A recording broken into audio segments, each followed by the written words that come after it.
എന്നടാ ആക്ച്വലി വിഷയമൊന്നുമില്ല, എന്തായാലും എളുപ്പാവാ സാർ ഉള്ള വിടുമാ അജിൻ ഇപ്പോഴത്തെ പരിപാടി എന്താ?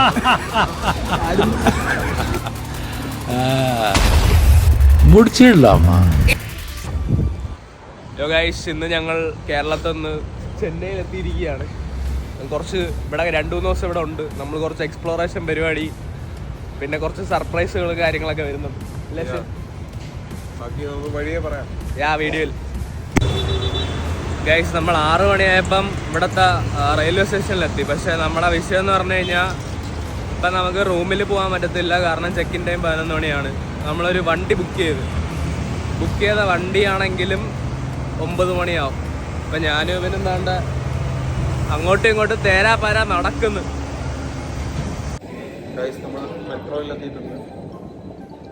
ഒരു കാർ ജി വാഗൺ റെന്റിന് എടുത്തിട്ടുണ്ട്. അശ്വിന് ഒരു ജി വാഗൺ മേടിച്ചിട്ടുണ്ട് for Chennai travelling.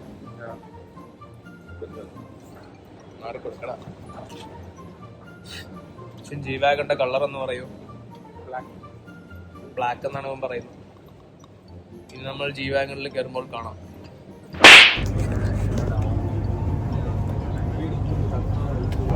G wagon എടുക്കാൻ പോകും. അശ്വിൻ പറഞ്ഞ ജി വാഗൺ എടുക്കുന്നതിന് തൊട്ട് മുമ്പായിട്ട് ഞങ്ങൾ ഫുഡ് കഴിക്കാനായിട്ട് വന്നു. ഞാൻ ഒരു ഒണിയൻ ദോശയാണ് പറഞ്ഞത്, മെയിൻ ഗീ റോസ്റ്റ്. അശ്വിൻ ഒരു പൊടി ദോശയും പറഞ്ഞു. കൊള്ളാൻ തോന്നും. ഇവിടെ ഉള്ളതിൽ നല്ല കട ഇതാണ്.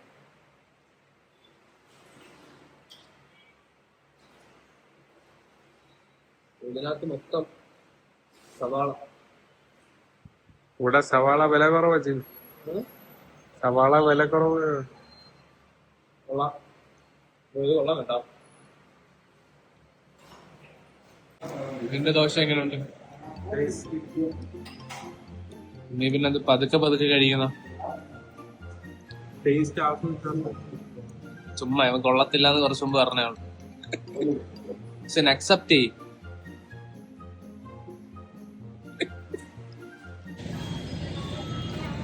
ഗൈസ്, നമ്മൾ അശ്വിന്റെ ജി വാഗൺ കാത്ത് ഇവിടുത്തെ ബസ് സ്റ്റോപ്പിൽ ഇരിക്കുകയാണ്. അതൊക്കെ എന്തെങ്കിലും പറയാനുണ്ടോ? വണ്ടി ഇതുവരെ വന്നിട്ടില്ല. കുറച്ച് നേരമായിട്ട് ഞങ്ങൾ ഇവിടെ ഇരിക്കുകയാണ്.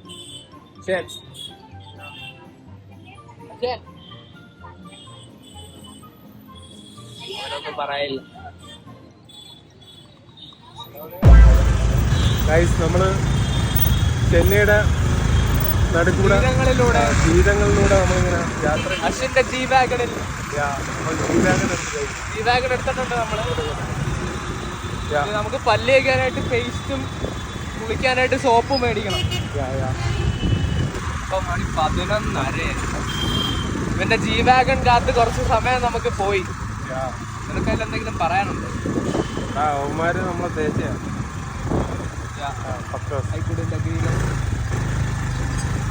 ഓക്കെ, ഇത് നമ്മൾ അടുത്ത ലൊക്കേഷനിൽ എത്തിയിട്ട് ഗൈസ്, ഈ കാണുന്ന വെള്ള ഷർട്ട് കണ്ടോ?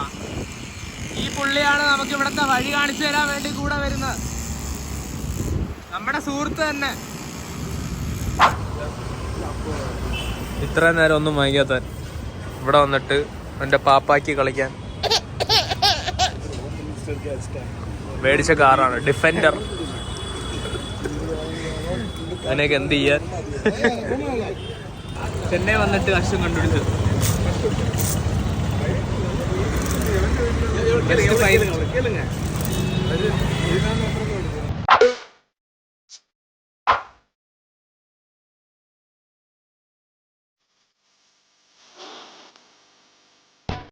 ചെന്നൈയിൽ ഇന്ന് 3-ാമത്തെ ദിവസമാണ്. ഞാൻ ആക്ച്വലി രാവിലെ ബീച്ചിൽ സൺറൈസ് കാണാൻ വേണ്ടി രാവിലെ തന്നെ വന്നു. ഇവിടെ ചെന്നൈയുടെ പ്രത്യേകത, ഇവിടെ ബീച്ചിന്റെ സൈഡിൽ നിന്നാണ് സൂര്യ ഉദിക്കുന്നത്. ഇന്നലെ കിടന്നപ്പോൾ 2-2:30 ഉറക്കമൊന്നും ശരിയായില്ല. ഞാൻ 6 മണി ആയപ്പോഴത്തേക്ക് എണീച്ച്. പൊതുവേ രാവിലെ എണീക്കുന്നൊരു ശീലമുള്ളതുകൊണ്ട് 5:45-6 ആയപ്പോൾ തന്നെ ഞാൻ ചാടി എണീച്ച്. പിന്നെ ഇനി ഉറങ്ങണ്ടെന്ന് വിചാരിച്ചു. എന്തായാലും ട്രെയിനിൽ രാത്രി കിടന്നുറങ്ങണം. അങ്ങനെ ട്രെയിനിൽ ഉറങ്ങാമെന്ന് വിചാരിച്ചു. പിന്നെ ഇവിടെ പ്രത്യേകിച്ച് മറൈൻ ബീച്ച് എന്ന് പറയാൻ വേണ്ടി ഇവിടുത്തെ പ്രത്യേകത എന്ന് പറഞ്ഞു കഴിഞ്ഞാൽ രാത്രി 2 മണിക്കൊക്കെ തന്നെ ഇവിടുത്തെ ആളുകൾ വന്ന് ഫുൾ ക്ലീൻ ആക്കും. ഇപ്പൊ എനിക്കൊന്ന് രാവിലെ വന്ന ആളുകളൊക്കെ ഇട്ടാണെന്ന് തോന്നുന്നു ബീച്ച് ഫുൾ ക്ലീൻ ആക്കും. ഇവിടെ ഒരു 10:30-11 മണിയാകുമ്പോൾ തന്നെ ഇവിടുത്തെ പോലീസുകാർ വന്നിട്ട് ഇവിടെ നിന്ന് എല്ലാവരെയും പറഞ്ഞു വിടും, ക്ലോസ് ഒക്കെ ചെയ്യും. നമ്മളവിടുത്തെ പോലെ ഒന്നുമല്ല. ഇന്ന് നമ്മൾ കുറച്ച് എക്സ്പ്ലോറേഷൻ പരിപാടിയാണ് പ്ലാനിങ്. ഫുൾ ചെന്നൈ ഒന്ന് കറങ്ങണം. രാത്രി 9 മണിക്കാണ് ട്രെയിനിൽ കയറുന്നതിന് മുമ്പ് ഇവിടെ കൂളീൻ്റെ ഓഡിയോ ലോഞ്ച് നടക്കുന്നുണ്ട്. അപ്പം അവിടെ ഇന്നലെ ഞങ്ങൾ പോയി. അവിടെ പോയിട്ട് കയറാൻ പറ്റുവാണെങ്കിൽ അതും കൂടെ ഞാൻ കാണിച്ചു തരാം. നമുക്ക് നോക്കാം. ഇന്ന് ഫുഡൊക്കെ കഴിക്കാൻ പോകുന്നുണ്ട് ഇന്ന് രാവിലെ. ഓക്കെ, ഞാൻ ഇങ്ങനെ ഓട്ടത്ത് വന്നപ്പോഴത്തേക്ക് എൻ്റെ ബാക്കി കാണുന്ന പാലം കണ്ടോ, അവിടെയാണ് വിജയുടെ ഏതൊരു സിനിമ ഷൂട്ട് ചെയ്തത്. ഞാൻ പെട്ടെന്ന് ആലോചിച്ചൊരു കാര്യം, ഇവിടെ ഭയങ്കര പൊടിയാണ്. ഞങ്ങളുടെ ഹോട്ടലിൽ ഫിൽറ്റർ വെള്ളമൊക്കെ ഉണ്ട്, പക്ഷെ ഇവിടെ ഇച്ചിരി ഭയങ്കര പൊടിയാണ്. അപ്പം നമ്മളെ മുടിയൊക്കെ ചകിരി പോലെ ആവുന്നു. അതിനെന്ത് സൊല്യൂഷൻ ഒന്നും ഞാൻ ഇതുവരെ കണ്ടുപിടിച്ചിട്ടില്ല. എനിക്കൊന്ന് കാറിൽ പോയി കഴിഞ്ഞാൽ ഈ പ്രശ്നത്തിനൊരു സൊല്യൂഷൻ കാണും. പക്ഷേ ഇപ്പോൾ ഒരു സ്ഥലത്ത് നിന്ന് A to B എത്തണമെങ്കിൽ ഒരു 30 മിനിറ്റ് ആണെന്ന് വിചാരിച്ചോ. കാറിൽ പോയി കഴിഞ്ഞാൽ ഈ സ്ഥലത്തിലെ തിരക്ക് നിങ്ങൾക്ക് അറിഞ്ഞൂടാ. കുറച്ച് കഴിയുമ്പോൾ പറ്റത്തില്ല. സ്കൂട്ടർ തന്നെയാണ് ട്രാവൽ ചെയ്യാൻ എളുപ്പം, പക്ഷെ ഇങ്ങനെ ഒരു പ്രശ്നമുണ്ട്, ഭയങ്കര പൊടിയാണ്. കണ്ണാടിയൊന്നും വെക്കാതെ പോകാൻ പറ്റത്തില്ല. പറയണം തോന്നി.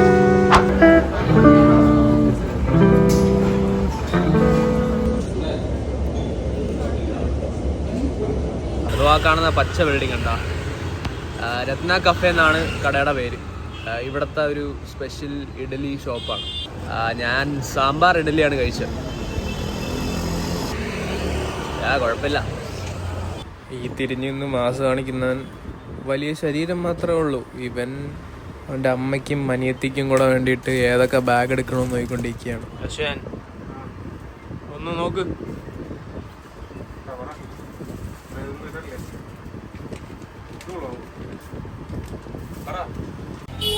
നമ്മുടെ അശ്വിൻ ബ്രോ അങ്ങനെ ചെന്നൈയിൽ വന്ന് കച്ചവടം തുടങ്ങിയിട്ടുണ്ട്.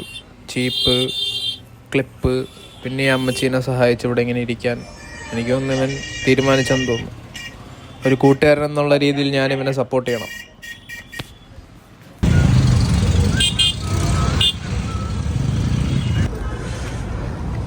അജൻ, നീ ആദ്യം അത് കാണിക്കും.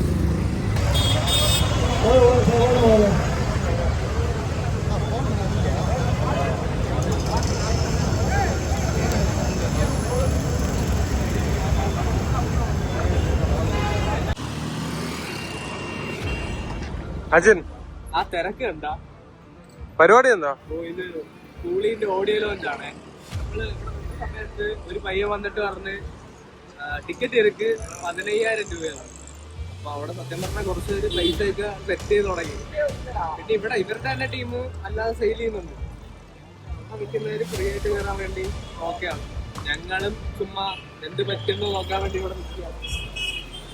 7 മണിക്കെന്തോ ബൗൺസർ പറഞ്ഞ 7 മണിക്കെന്തോ പരിപാടി തുടങ്ങുന്നുണ്ട്.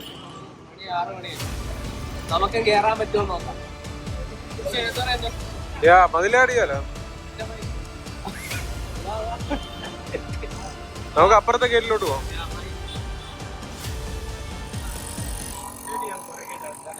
അതെ, ഫോർത്ത് ഗേറ്റ്.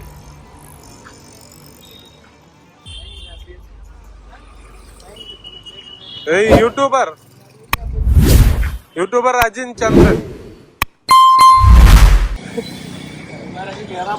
ഇങ്ങനെ നടന്നോ ഇപ്പട്ട് തന്നെ.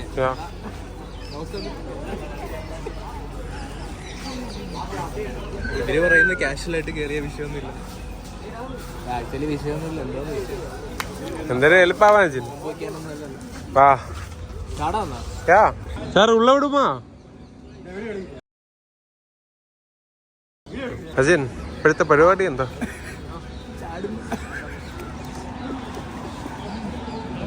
പോലീസ് കണ്ടു അവരെയൊന്ന് കാണാൻ.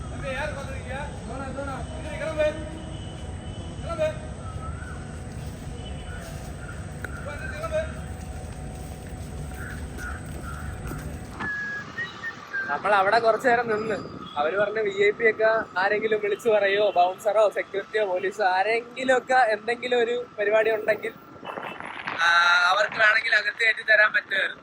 നമുക്ക് അങ്ങനെ ആരും ഇല്ല. പിന്നെ നമ്മുടെ ട്രെയിൻ 8:55-നാണ്. അപ്പം ഞങ്ങൾ തിരിച്ചു പോകുന്നു. ചെന്നൈനോട് വിട പറഞ്ഞു. അശ്വിൻ എന്ത് പറയാനുള്ള?